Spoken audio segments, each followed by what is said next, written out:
இன்றைக்கி வாங்க நம்மளோட சேனலில் என்ன பார்க்க போகிறோம் அப்படின்னு பார்த்தீங்கன்னா, பொட்டேட்டோ வச்சு ஒரு டிஷ் தாங்க. இது வந்து டிஃப்ரெண்ட்டாக இருக்கும், ரொம்ப டேஸ்டியாகவும் இருக்கும், குயிக்காகவும் செஞ்சிடலாம். என்ன பண்ணலான்னு பார்த்தீங்கன்னா, பொட்டேட்டோவை நல்லா வாஷ் பண்ணிவிட்டு இந்த மாதிரி பொடி பொடியாக கட் பண்ணிக்கோங்க. இந்த பொடி பொடியாக கட் பண்ணதை வந்து தண்ணியில் போட்டு வச்சுடுங்க, ஏன்னா கலர் மாறிடும் இல்லைங்களா. சாதம் கழுவுற தண்ணியில் போட்டு வச்சுட்டிங்கன்னா அது வந்து கலர் மாறாது. அடுத்ததாக பார்த்திங்கன்னா, ஒரு கடாயில் 2 ஸ்பூன் அளவுக்கு எண்ணெய் எடுத்திருக்கேன். எண்ணெய் காஞ்சதும் கடுகு ஜீரகம்லாம் ஆட் பண்ணிக்கலாம். இது பார்த்திங்கன்னா சப்பாத்தி, பூரி, தோசைக்கு எல்லாத்துக்குமே சூப்பராக இருக்குங்க. இப்போ பொடியாக நறுக்கின ஆனியன் ஆட் பண்ணிக்கிறேன். அடுத்ததாக பார்த்திங்கன்னா கூடவே அந்த பொடியாக நறுக்கின பொட்டேட்டோவை ஆட் பண்ணிக்கலாம். 2 தக்காளி ஆட் பண்ணிக்கிறேங்க, அதுவும் நல்லா பொடியாக நறுக்கினது தான். இது நல்லா ஃப்ரை ஆகட்டும். ஃப்ரை ஆன உடனே இது என்ன ஆட் பண்ணுறேன் அப்படின்னு பார்த்தீங்கன்னா, பாலக்கீரை தாங்க. பொடியாக நறுக்கின பாலக்கீரை இல்லை வெந்தயக்கீரை எது வேணாலும் ஆட் பண்ணிக்கலாம். இன்றைக்கி பார்த்திங்கன்னா நான் வெந்தயக்கீரை ஆட் பண்ணியிருக்கேன்.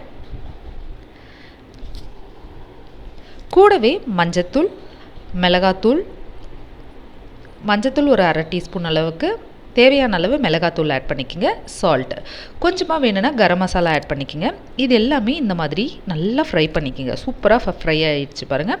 2 கீரையில் எது வேணாலும் போடலாம், அப்படி இல்லைன்னா 2மே கூட கொஞ்சம் கொஞ்சம் போட்டுக்கலாங்க. இது எவ்வளோ சூப்பராக இருக்குது பாருங்கள். இதை வந்து பொரியலாக சாப்பிட்லாம், அப்படி இல்லைன்னா சப்பாத்தியோடு மிக்ஸ் பண்ணி சாப்பிட்லாம்.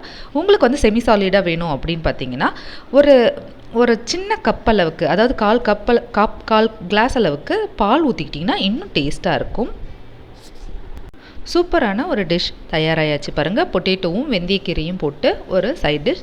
இது வந்து சப்பாத்திக்கு வேணுனாலும் தொட்டுக்கலாம், சாதத்துக்கும் போட்டுக்கலாம், பூரி, தோசை இந்த மாதிரி எதுக்கு வேணாலும் ட்ரை பண்ணுங்கள்.